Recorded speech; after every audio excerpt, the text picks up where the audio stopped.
Everyone. Great to see you all today. I'm Wendy Beach, and I am the VP of Marketing and Communications at Lutheran Services in America. Thank you so much for joining us for today's session, Navigating Choppy Waters, a leadership discussion on financial pressures and innovative practices. This webinar is part of our Lutheran Services in America Strength and Service series. These ongoing interactive events are focused on identifying and seizing opportunities in today's uncertain climate, all with the goal of helping move your organizations forward. We're pleased to offer today's webinar in partnership with the Lutheran Financial Managers Association, and are delighted so many LFMA members are joining us for our discussion. I'm excited to introduce our guest speakers from Ziegler. First, our good friend, Dan Herman, President and CEO of Ziegler, and Lisa McCracken, Director of Senior Living Research and Development. Dan and Lisa have terrific insights about the senior living sector, as you'll hear, and we're glad they'll be sharing their expertise with us. We're also proud to introduce two member organization speakers, Jim Buckman, CFO of Lutheran Life Communities, and Chad Sneed, CFO of Lutheran Senior Services. They'll be providing their insights on what they're experiencing at their organizations and beyond. We're very grateful to have them with us today. Ziegler, a longtime and strong partner of Lutheran Services in America, is a privately held investment bank, capital markets, and proprietary investment firm. They specialize in healthcare, senior living, and the education sector, but most of us know them from their work in senior living. Ziegler provides its clients with capital raising, strategic advisory services, equity and fixed income sales, as well as trading and research. Today, the Ziegler team will discuss strategies for cost reduction, exploring revenue diversification, business models, and other key trends impacting the senior services sector. We'll have time for discussion and Q&A, so please feel free to enter your questions into the chat box at any point during today's session. And now I'd like to turn it over to Dan and Lisa. Thank you. Thanks, Wendy. We appreciate it. Those were very kind comments. We really appreciate our relationship with Lutheran Services of America and you all for many years, and you all do great work across all of the Lutheran social agencies, and then in particular with senior living and our senior living marketplace and our many senior living clients. So we greatly appreciate that. That was a good overview of Ziegler, so just a couple additional comments. Myself and Lisa are presenting today. Will Carney is also joining us, who works closely with our two panelists that we're so happy to have on, and Jim Buckman and Chad Sneed from two leading Lutheran organizations here in the Midwest, and we'll get to that in a moment. But on the Ziegler front, we specialize in raising capital for not-for-profit senior living organizations. We work with dozens of Lutheran-sponsored organizations as the leading investment bank in the not-for-profit senior living marketplace, accessing the tax-exempt fixed-rate markets, as well as the bank market, the FHA and agency markets, and then are very active in the M&A markets, as we'll talk about here today, with our team of what is now 55 professionals in senior living across the country, and about 105 folks that are part of our healthcare and senior living teams across the country. Many of you were at our Ziegler Linkage Symposium last week, where we have over a dozen Lutheran or LSA members as investors in the Ziegler Linkage Funds, which is focused on innovative and tech-oriented companies serving you all as Lutheran senior living providers. So that was great to see everyone. So let's start today. Lisa's going to set up our slide deck for us. And the theme here is navigating choppy waters with a focus on the financial pressures and then the innovative practices, in particular hearing from Jim and Chad. So if you go to the next page, Lisa will introduce them one more time. We thought. Oh, go ahead. Dan, what I think we'll do is maybe just given that the screen's set up, we'll go through our slide deck and outline some of these macro trends, and Dan and I'll tag team that, and then we'll have Jim and Chad introduce themselves and their organizations. Then we'll jump into the panel conversation. Right. So we'll let them give their background, knowing their pictures were coming up here. You see Jim and Chad, both CFOs. They can add on with some more background in their tenure within the sector or the sectors they came from and at their organizations. Next page, Lisa. So some of you may have seen this in our sessions. We work hard to keep it updated as it relates to today's environmental pressures on not-for-profit senior living providers, from systems down to single site, from metropolitan to rural. So with both of the gentlemen presenting today, we've asked them to make sure they note when they're referencing their communities to try and acknowledge where the metro market might behave differently than rural, because they each have communities in Chicago and St. Louis, or they have communities in Chicago Metro and St. Louis, but also in towns like Bloomington, Normal, and Peoria, and Columbia, Missouri. So those will be good reference points when we talk about these different pressure points. There's no question that today's market, the ability to attract and retain talent, Lisa's going to go into greater depth. We've now elevated to the #1 pressure point, and actually we could put spacing between ability to attract and retain talent and the next complexities. It's a factor of 5 to 10 times of the pressure that all the others are right now, and we hear that, and everyone in the sector hears that ad nauseum. This week, I happen to be fortunate enough to be with the Minnesota Leading Age Board and some of your Lutheran cohorts there, and that was the #1 issue. And then with the California Leading Age Board yesterday in California, and that was the #1 issue, and they actually brought in an economist who was exceptional on all these mega labor trends. And at the macro level, the major theme, as a reminder to everyone, is the pressure is not going to change. Lisa will comment on some of the age elements and demographic elements, and it's simply not going to change. We know immigration will be a key point. But you all are responding with a lot of solutions, as is Leading Age, on broadcasting those solutions, but it's taking more resources, more personnel, et cetera. And then complexity is healthcare combined with financial pressure that includes occupancy. So one of the biggest points we can make to you is please focus on occupancy, work as hard as you can. Every unoccupied unit is valuable economically and is the initial measure of how you're doing, especially if you feel like you're under pressure. And it also obviously leads to financial pressure. It's rare that somebody is full and still under financial pressure. And then we're just simply seeing leadership turnover. It's obviously always there. You're always going to have turnover as people age and retire, but it ties in with the pressures that are occurring, especially coming out of the pandemic, with a number of folks that have wanted to move on maybe earlier than they would have otherwise. And so when we talk about these environmental pressures, they're also accelerants for consolidation. And the highlighted ones were really COVID influenced. But for-profit competition, and it's principally for-profit, will continue to present itself in every market. There's so much capital on the sidelines waiting to be put to use, with the demographic opportunity so profound. So you can expect to continue to see fresh, newly built IL, AL memory care. And then as you glance down the balance of the page, those are many other pressure points. Access to capital is actually not a material issue. That's why we've lowered it down the page. You might be getting pressure from your capital provider, whether it's a bank or bondholders, if you're below your covenants, but accessing it really isn't the issue. Technology, we drop down. For health systems, it's much higher. It's one of the many reasons for health system consolidation. You all are deploying it, have got used to deploying it, and you don't have the same huge expense of the EMR systems that healthcare systems do.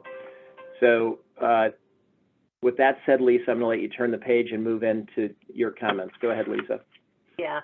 So Dan obviously already commented briefly on this, but I will tell you, when we get into our panel conversation, workforce, we're going to bang that out soon early on.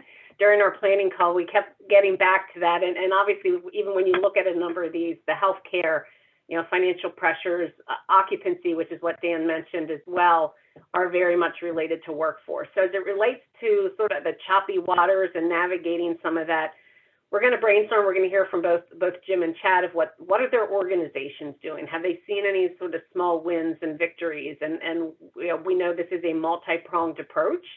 And, so we're going to dive into some of that a little bit today, but this is leading definitely to a lot of the increased expense pressure. So the turnover, being high, of course, but the wage increases, and all during times when, again, you may be having to manage occupancy, shut down certain units in skilled nursing because you don't have the staff. So that's a common narrative that we hear on a weekly basis, and we know all of you are dealing with that. So we are going to come back to that in our conversation. So there's a couple of different, key points that I'm going to tee up here.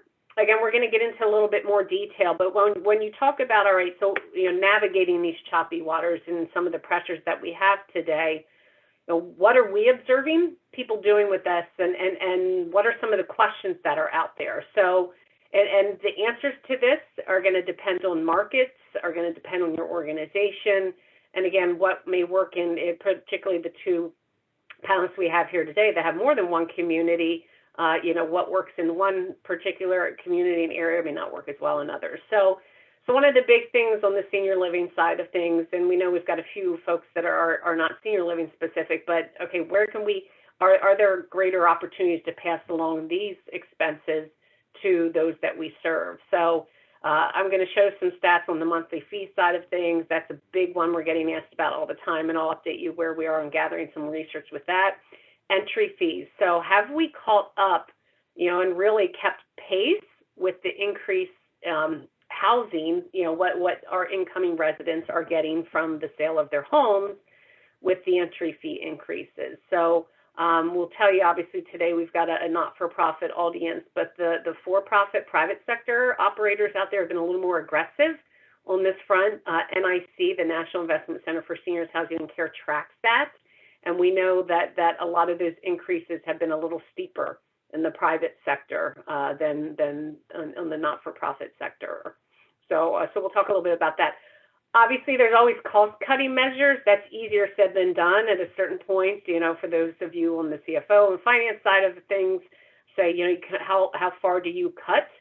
Where then you start to really compromise the quality of living and services and care that you have always historically provided, and where does that get into some mission rub? So we know there's a lot of those conversations. Where can we just be smarter? I mean, at the end of the day, we think there's always opportunity for this. So taking a real hard look at these efficiencies, and it's, that can be a managerial leadership standpoint and top down, but we also know other organizations that have had very effective identification of opportunities from some bottom-up task forces with this. How can we be smarter with purchasing or things that we just don't know that we're doing, except those people that are boots on the ground and day-to-day see, better ways to do things. So being more efficient, technology can play a role in that for sure. We're not going to do necessarily a deep dive into that today, but we need to acknowledge that. Then I'm going to talk a little bit and give some examples about revenue diversification. So how can we not be so either dependent on government reimbursement, and how can we be creative in some partnerships or some alternative revenue sources that can help us during these pressured times? So that can be some of your more traditional, I say traditional, some of you may not even be in this space, but care in the home, services in the home, and that can be everything from a private pay model to, again, home health and the reimbursement side of things, to you've got some out there that are just, looking at patient navigator models. So we know last week at the Ziegler Linkage Fund Symposium that Dan referenced, we had the CFO from United Church Homes in Ohio, and they have created a very successful, I think it's called Naviguide model, which really, their customer is in many cases the adult child. There's a monthly fee. They are providing support to the sort of case management, triaging. We all know how difficult that it can be to navigate the system, and we're all in this every day. So those are some more models, that are out there and shifting that. And can you be in some more non-traditional service lines? Behavioral health is one that we're going to talk about. For-profit ventures, where can you maybe be an owner and operator? You got to organize this right from a corporate standpoint within the legal realms of being a not-for-profit, but you could be an investor in a company with another for-profit. And then some creative partnerships are absolutely ways to do that. We'll give you some examples. This is one visual that we have put together, and this is specifically around monthly fee increases. This is a little bit of a moving target, and we will be doing some updated surveying on this probably within about the next 3-4 weeks. But So for those of you who are not familiar with Ziegler's data gathering on this front, we do an annual survey. It's historically, but for 15 plus years, it's been every year in the fall, September, October, where we take a look at and survey all of you, CFOs in the industry, and say, you know, what's the percentage of increase in your monthly fee? What do you project? What did you do this year, and what are you projecting next year? And every year I say, you know, of course we're going to do the survey, but I could predict it's going to be a median of a 3%. You know, averages can, you know, fluctuate a little bit, but median of 3. We know, given all of the conversation and what's happened, you know, particularly in the last 9, 12 months, that has increased. So we're doing an every 6-month survey with this. So you can see here, this is the dashed line from our September 2021 survey through March of this year. You can see we went from a 3% median increase to a 4%. So that's in a 6-month period. So the first time in over 15 years that number has changed, and it did so in a 6-month period.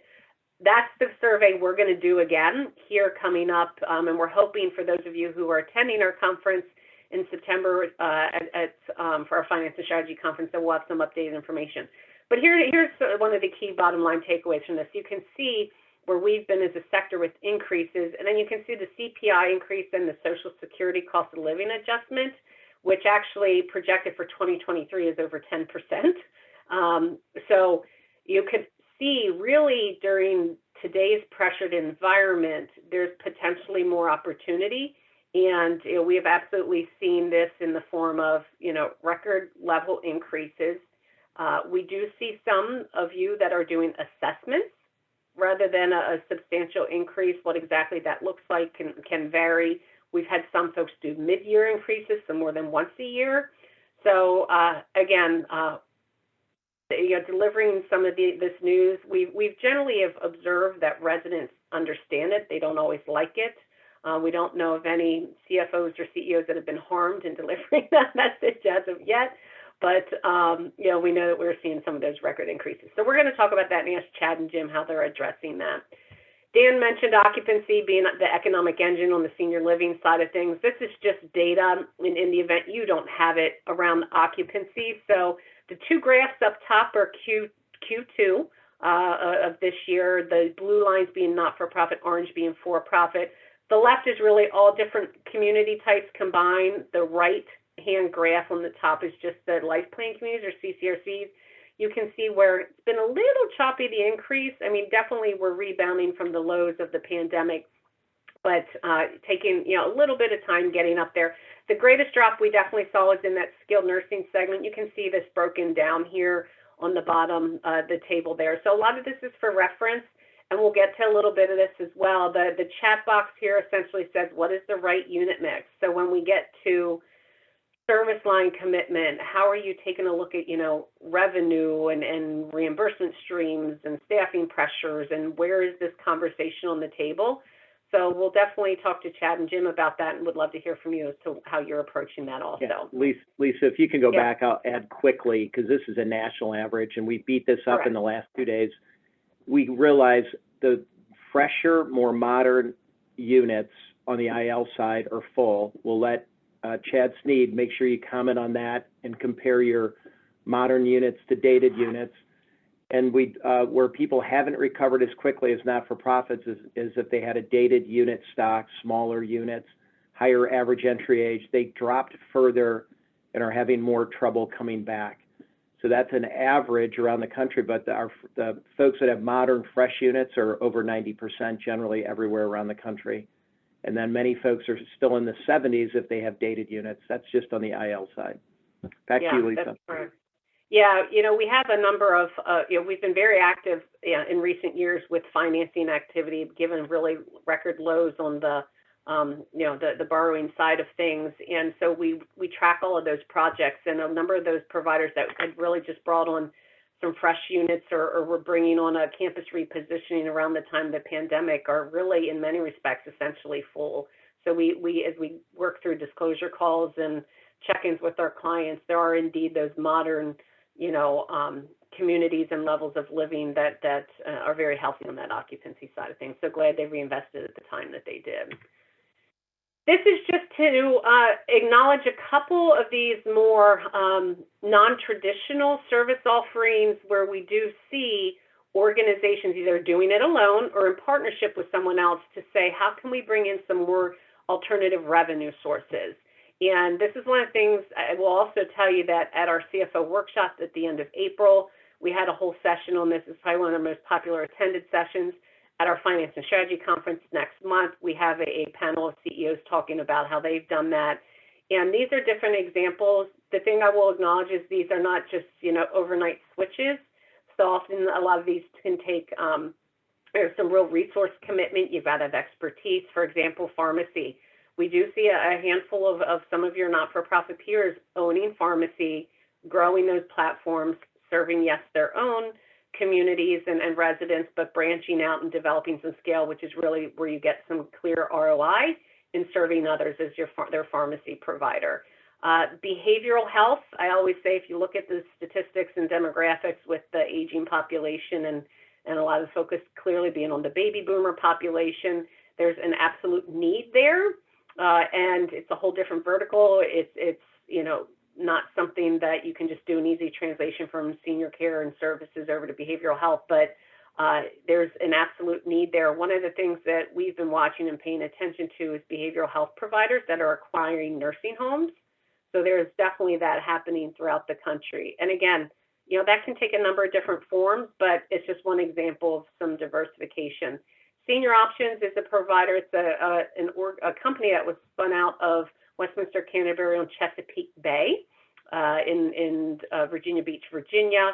And Senior Options is essentially a partner with helping you create some of these, home health platforms, hospice platforms, getting them launched. They may be your back office billing. So it's really around some of those home and community-based services. Third-party management, that's Capella, part of Christian Living Communities, United Church Homes, with the UCH management. So you may not, own or sponsor them, but you're managing them from a third-party management standpoint. Parasol Alliance and Prelude, they're two examples of providers joint venturing with other providers to create a tech company. And some of you here may be working with either of them as your tech provider and on some of those housing of some of the tech basic needs, but also, as a pseudo chief information or technology officer. Then finally, one additional example just here is the Presbyterian Senior Living with Benchmark Therapies. They acquired 100% acquisition of a rehab company. And ironically, it wasn't even a rehab company that they used. So, a strategy around that, it wasn't purely for revenue diversification. They felt that would advance their knowledge base and work just around sort of a full continuum model and healthcare model and clinical model. So these are just some examples. One other one that I don't have on here, and we have some other versions, is primary care. Physician practice, Presbyterian Homes and Services in Minnesota has Genevieve, which you can go online and find out some information about that. But just examples of how we can get out and expand beyond the sort of the traditional revenue stream. So hopefully that's sort of some helpful insight before we dive into the conversation here. So I'm going to stop sharing, and then at this point, we're going to invite both Jim and Chad to join us, if we could bring them over on the screen, and we're going to ask them to just give some brief background on who they are, and then we'll jump into the conversation here. Chad, we'll start with you if you don't mind. Hello, everybody. Yeah, I'm Chad Sneed, CFO at Lutheran Senior Services. I've been here for 16 years. I was hired in as the controller and then advanced up to the CFO a couple of years ago.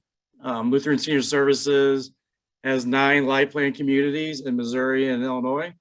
And we also have 9 affordable housing communities, mostly in Missouri, and also have the home community-based services, service lines also included. So that's me. Great, thanks, Chad. Tim? Thanks, Lisa. Hello, everyone. I'm Jim Buckman. I'm the CFO of Lutheran Life Communities, and we are an organization this month celebrating our 130th anniversary of being in business. And we currently have 5 communities, 4 of which are CCRCs, and one of which really is a very large skilled nursing community with assisted living, and that's our original one. We currently are in the process of divesting our one community that's outside of our core strategic geography, which is Upper Great Lakes. We built a community about 7 years ago in Naples, Florida, and right now it's just outside of our strategic zone. So we're in the process of divesting it and re-engaging in growth strategies currently, but only within our core market. As Dan mentioned, we have a community in Bloomington, which is more rural, and then we have a couple communities in and around the Chicagoland area and one in Northwest Indiana as well. Awesome. So how we're going to do this is Dan and I are going to tag team questions and dialogue with Chad and Jim, but we invite you to participate. So we're going to watch that two ways. You can raise your hand. So myself and the LSA team will keep our eyes to see what hands pop up, but there's always the chat function as well. So we'll keep an eye on the questions that come through and be glad to address them as well. So we know you get the most out of it if this is interactive, and we hear from you too. Okay, so we said we're going to start off with the elephant in the room. And this is around workforce. So just going to ask, and Chad, we can start with you, just to comment on, maybe just overall perspective of how workforce is hitting your organization. I'm sure it's similar to the pressures others are seeing, and any, things that you're doing to try to combat it, any successes, small wins that you can share, and just creative things that you are exploring, or maybe you did explore and didn't work out. So what would you like to share with folks on that topic? Well, obviously the workforce is hitting our business like everybody else. So obviously it's hitting the long-term care area the most because of the skilled nursing need.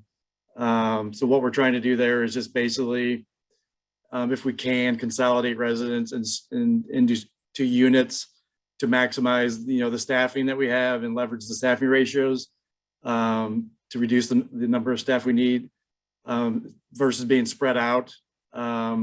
Which also helps in the dining and housekeeping areas as well, because you would have less dining rooms open.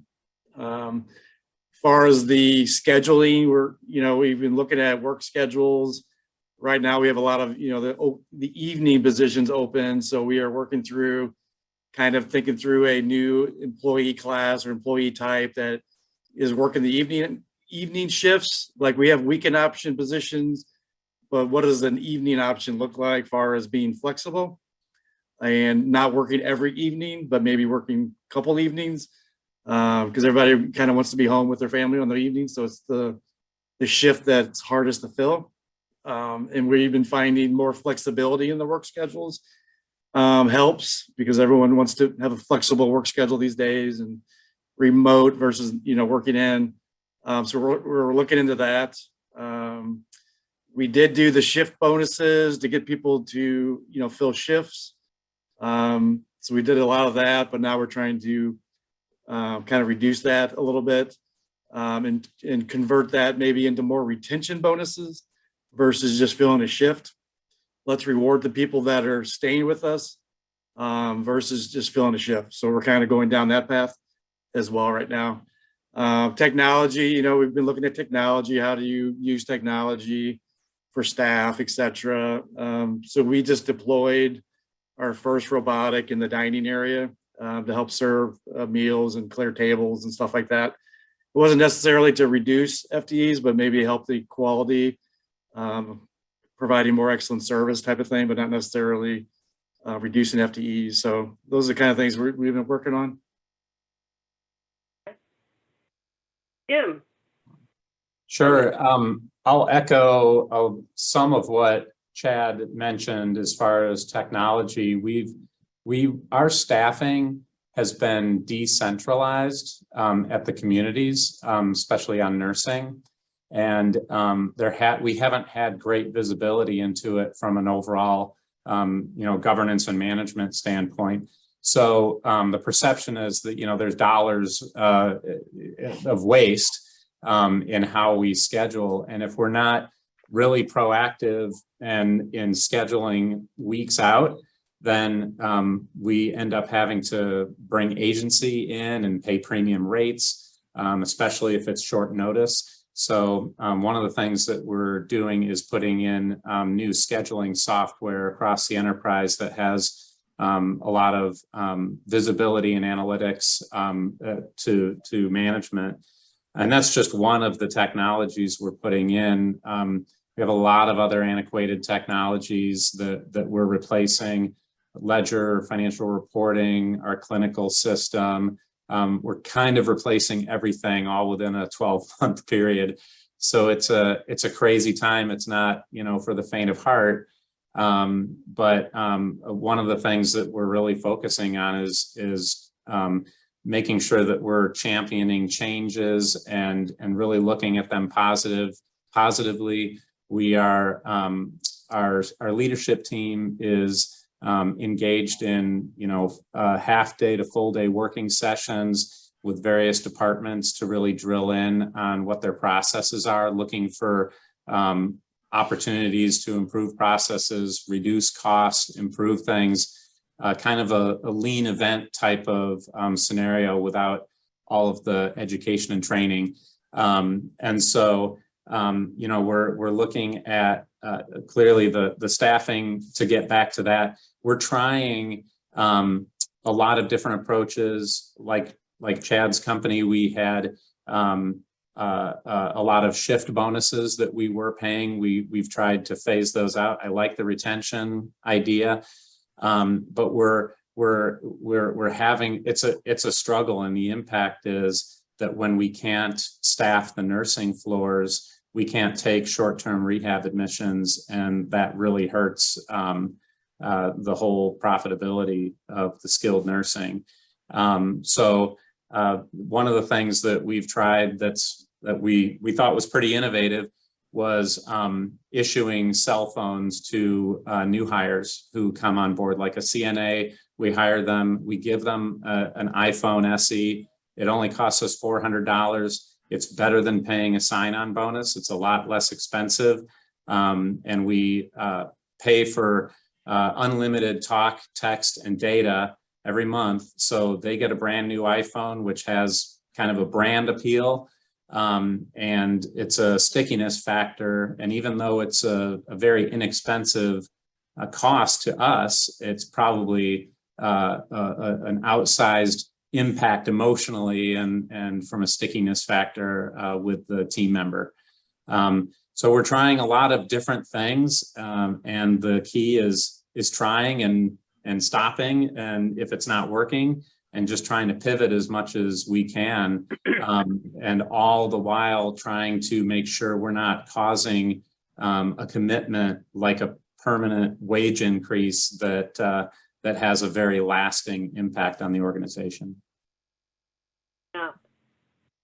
Okay, one other just quick thing, and then Dan, you can comment. So you had said about scheduling software and data. One of the things that came up loud and clear at the Ziegler Linkage Fund Symposium, we had a panel just on workforce technologies, and the idea of artificial intelligence and using data to really do some predictive analytics around, on the recruitment side, it can be done, but also retention side, and companies looking at years of history, short-term in recent years and months, but also in the past, of knowing, okay, we can predict if a person takes off this many Fridays within this time period, they have an 80% likelihood of within 2 months of leaving, or within 1 month, and a lot of those types of things. So, again, I am certainly not the artificial intelligence expert, but the big data and artificial intelligence around predicting workforce patterns was a significant part of the conversation. So,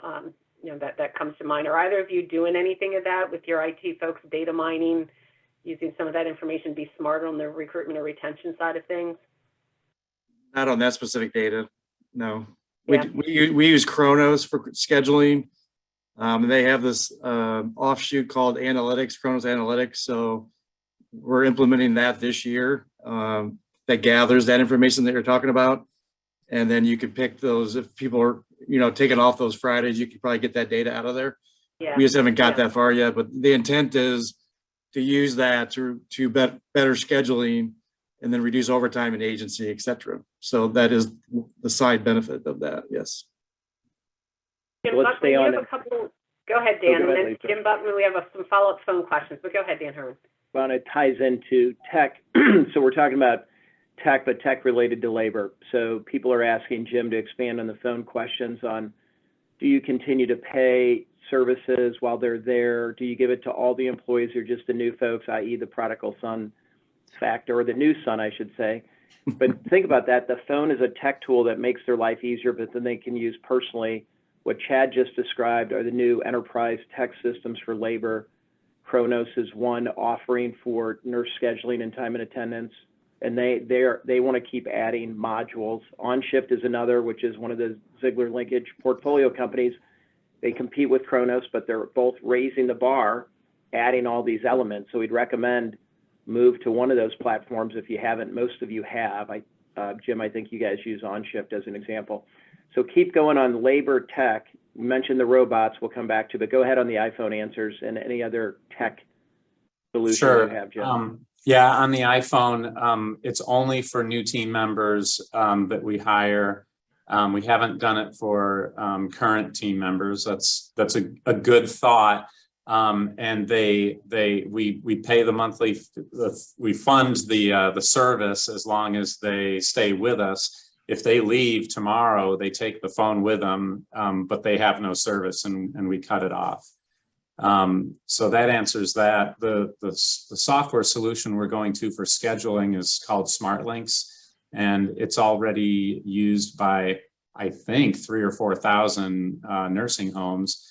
And it does very efficient PVJ reporting, which is pretty important compared to kind of our current process. But the other thing is that they have direct linkage interfaces with staffing agencies in order to request that staffing, even over an iPhone or an Android. So there's lots of that functionality. And going back to the question about AI, I actually was part of the launch of an analytics team 6 years ago outside of this industry. And we did a propensity to churn. We called it propensity to churn. It was predicting when which customers were most likely to cancel service. And all I can say is that it wasn't just get a software and feed data into it and get the answer. Granted, that was 6 years ago. Hopefully, these things are a lot easier. And I think that there's probably a lot of low-hanging fruit where there's correlation and relationships that can be identified where that can be valuable. But if it's a true data science endeavor, it can be pretty involved. So I'm going to hit one more question here on scale, and then we're going to move to occupancy. You both are systems with Lutheran Life, 100 million plus, LSS 250-ish million. The point is you do have some scale and brand recognition. How much has the scale helped on all the labor themes? I think we might have some smaller organizations feeling jealous that you're able to move through all those themes that you have. And then have you had to add, what's the total cost that's been added to your HR departments? Just this week, we've heard so many different solutions, but a lot of folks have added recruiters as an example. We know the HR, human workforce management within organizations is going to become more and more important with more resources. So Jim, we'll start with you and then go back to Chad. Sure. So we actually have expanded our human resources department. We did create a centralized recruiting team about 6 or 9 months ago here at our corporate office. And that's been very effective because it's all under one roof. And that function used to be not even dedicated at the community. It was just something that the HR person had a part of what their responsibilities were. And the key is speed. If someone is applying for a job, you follow up immediately. We had instances before where if it was just part of somebody's job, someone was interested in working for you, and if you didn't call them back when someone else did call them back, they were gone. So there's a lot of dedicated effort on speed to contacting the folks who are interested in coming on board. and all kinds of other benefits of that. We're going to centralize scheduling, as I indicated. So a lot of the that has created an incremental investment in human resources, which you could say is a back office function, and it is. But at the same time, turnover is very, very costly to an organization, having to bring new people on and onboard them, orientation, et cetera, et cetera. Yeah, that was great, Jim. Yeah, we've had a centralized recruiting team for, I would think like 3 years plus already. So they've gone through all the process improvements that you could go through probably in recruiting. So fine tuning it. We have good leadership over there. So we've had that for a while. I think we've changed the recruiting software last year, I think it's called Yellow. So to help tracking statistics and stuff and recruiting. And then during those 3-4 years, just to shorten the time to hire, we have some priority jobs that if they fit the criteria and they pass all the screening, the recruiting can just go out and make the offer versus going back to the manager and slowing down the process. So we say these positions are offered at X amount. And if it's all the criteria are met, the recruiting team can act on it and save time on that time to hire. So we saw some benefits in that. And then we're launching a new initiative where we're kind of going out to a recruitment marketing agency that specializes in customizing, develop communications and strategy specifically related to dining and clinical to help us pinpoint that area. So hopefully everyone's hearing incremental advancements within these systems based on their particular needs. Sounds like you've been reasonably effective. Lisa, back to you. So when I went through the slide about ways to sort of navigate the choppy waters and what folks are doing, I'm curious to know how you are trying to fill the gaps on the expense side of things. So what has been your approach on monthly fee increases, entry fees for communities you may have an entry fee with? Jim, you referenced some of the, looking at cost, reduction efficiencies and things like that. Chad, we'll start off with you. How are you just tackling that gap? So on the monthly fees, we have a December year end. So basically in last year's budget cycle, we increased rates at 4%, which across the board, which was the highest we've ever done in the 16 years I've been here, and plus before that. So 4%, but we were doing that in November of last year, which before there was kind of the big spike in inflation. So now, we've heard around the area that competitors that have, junior ends are doing 6, 7, 8% increases in the area. So we're just in our early stages of the 23 budget. So we're having discussions right now about that, and we're digging deep into all our competitive analysis for each of our locations and figuring out what the best pricing will be for 2023 based on our knowledge of our competitors, what we offer, what's the services we provide, et cetera. On the entrance fee side, we've been inflating entrance fees incrementally over the years, 2-3%. We did have a community where we went several years without doing that. And if you don't increase every year, it'll eventually bite you. So 3, 4, 5 years ago, it's been a while since we stopped. We caught that and we started increasing. So it's been 3, 4 years since we've been increasing again for that one community. And we're already seeing the benefits of that. So definitely evaluate your entrance fees and look at increases each year. Again, since our budget cycle is just starting, we're digging into that too, as far as how much we want to do, because the renovations of the units are going up, obviously, for the supplies, the cabinets, the labor, everything that's going into those unit turns, which the entrance fees help fund that. So definitely taking a hard look at that as well. Jim, what would you add? So we started seeing a lot of these cost escalations in late 2021. We're a June 30th fiscal year end.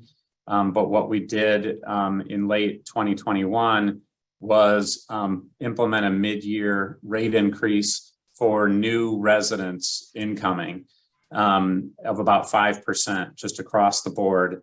So not only in the monthly fees, but also in entrance fees. And then as of July 1, the start of a new fiscal year, we did about 5 to 6%, depending on the level of living.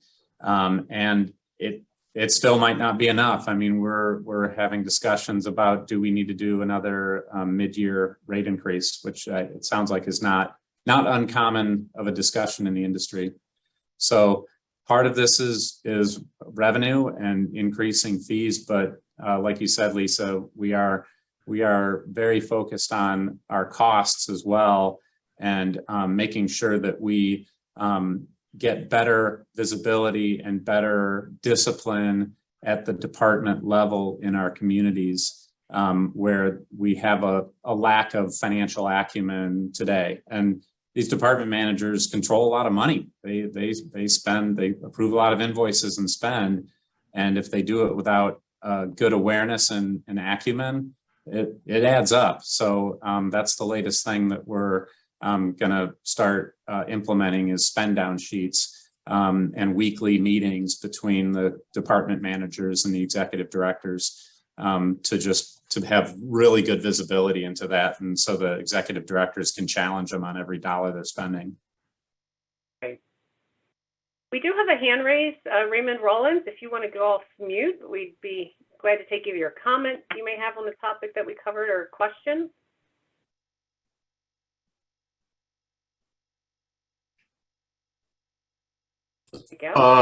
Yes. I'm Chief Financial Officer for Lutheran Social Services National Choppy area, and I'm experiencing some of the things that you guys going through, particularly recruiting, because we constantly have been transitioning, grown large in resettlement of a lot of the refugees that came from Afghanistan still.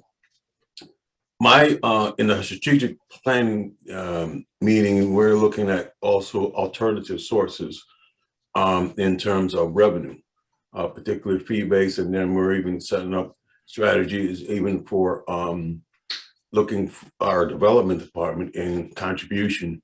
My question is really around, or my concern is around the in terms of going after contribution and donations, having them to understand it's probably a sense to me of doing that now than later, because there is already across the country from sure a lot of finance officers, the factors are demonstrating of the recession.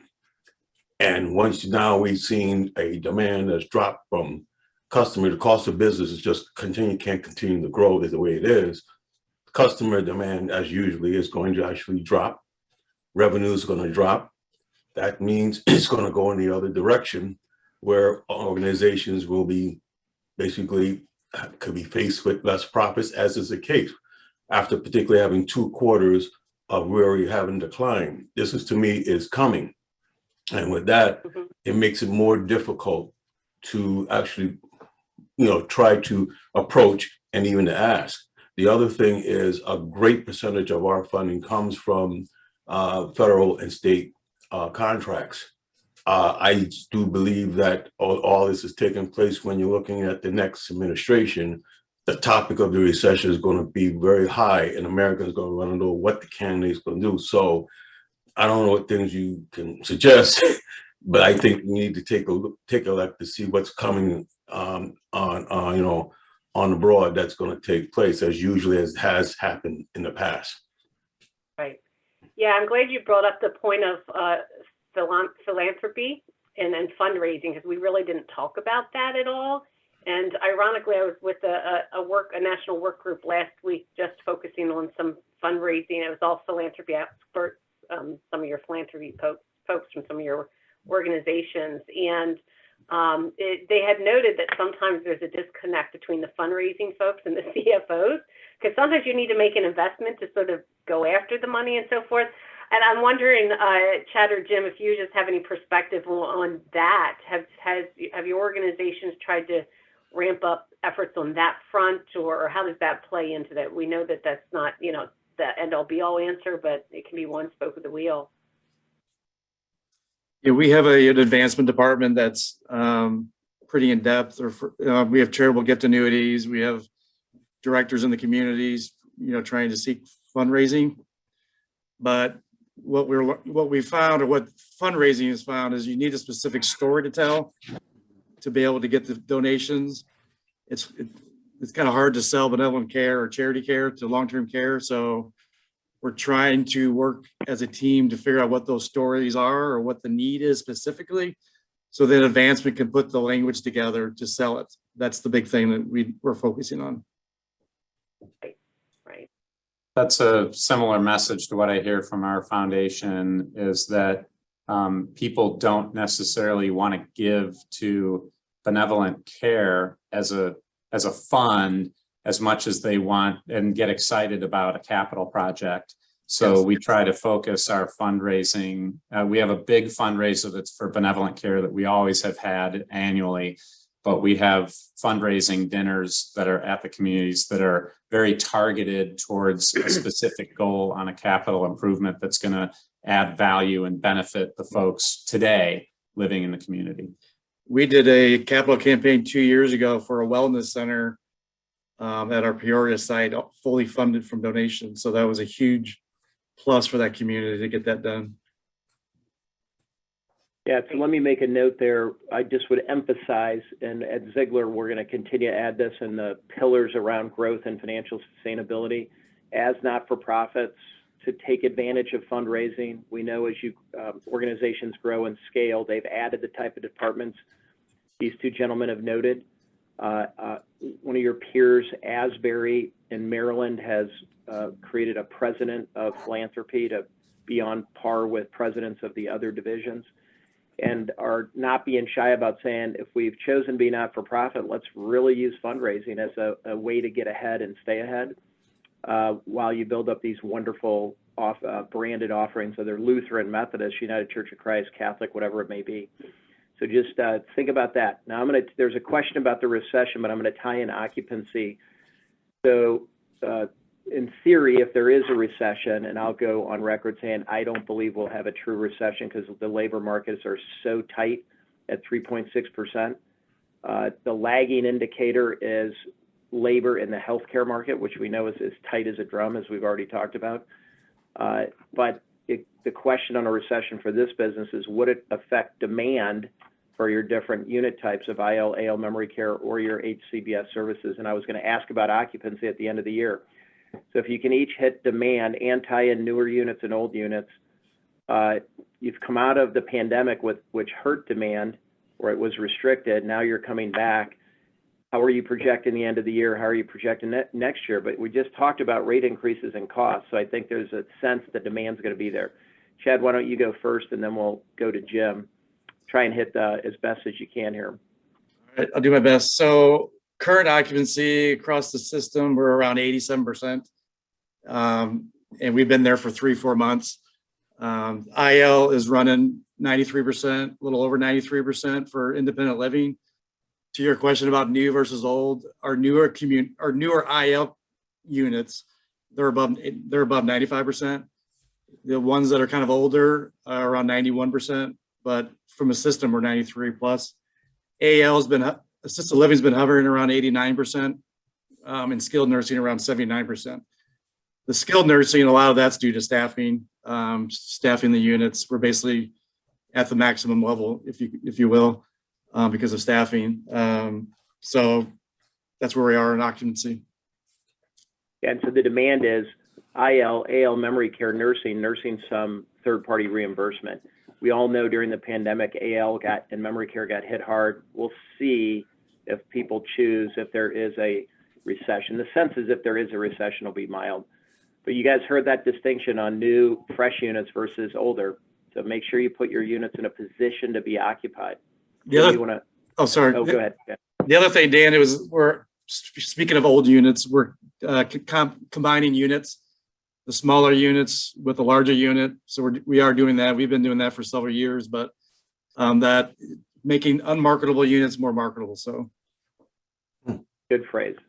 Jim? Sure. We actually had a pretty big focus shift about a year and a half ago to having a lot more intensive marketing efforts around IL.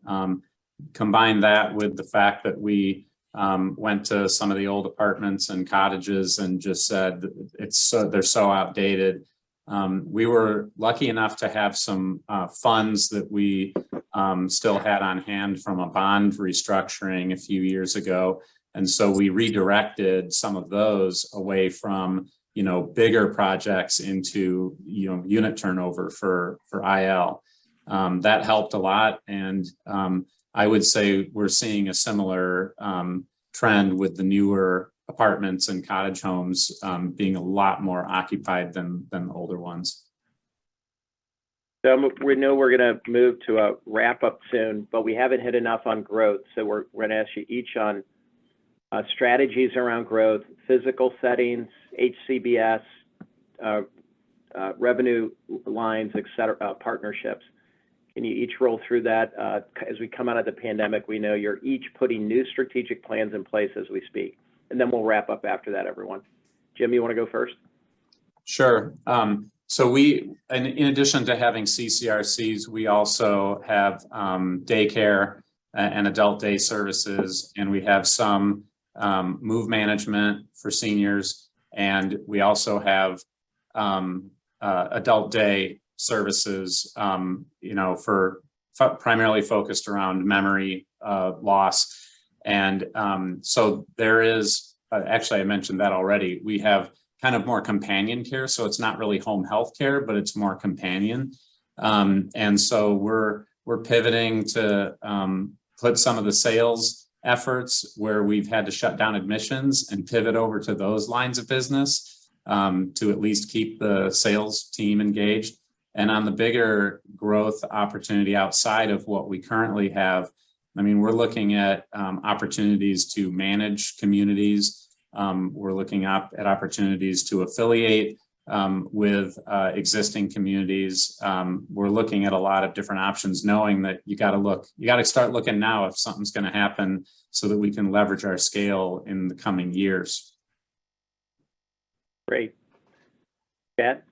Yeah, so far as LSS, we just kind of finalized our new strategic plan, and in there is growth in home community-based services. We really want to grow that area, so we have a designated VP of home community-based services now, and we feel like the only way we can get to the middle market is through this program versus bricks and mortar. So we are looking heavily at that line of business to reach more people in the external markets. Great. Fantastic. Well, we are at time here. I would say if you do have any final burning questions, go ahead and type them in and we can follow up with folks after the fact. But we want to thank Chad and Jim and LSA certainly for the opportunity to join you here today. And at this point, I guess we're going to turn it back to you, Wendy. Thank you. All right. Thank you so much, Dan, Lisa, Chad, and Jim, for sharing your insights. We very much appreciate Ziegler for their leadership and continued support. And thank you all for joining us today. You'll receive a follow-up email from Kim Roque containing materials from this webinar, including the recording, a link to additional resources from Ziegler, and contact information for our Ziegler colleagues. Please plan to join us for our next Strength and Service Series webinar on technology trends in nonprofits. It's in partnership with LFMA, and it'll be on August 23rd at 2 p.m. Eastern Time. So I hope everyone enjoys the rest of your afternoon. Thank you so much.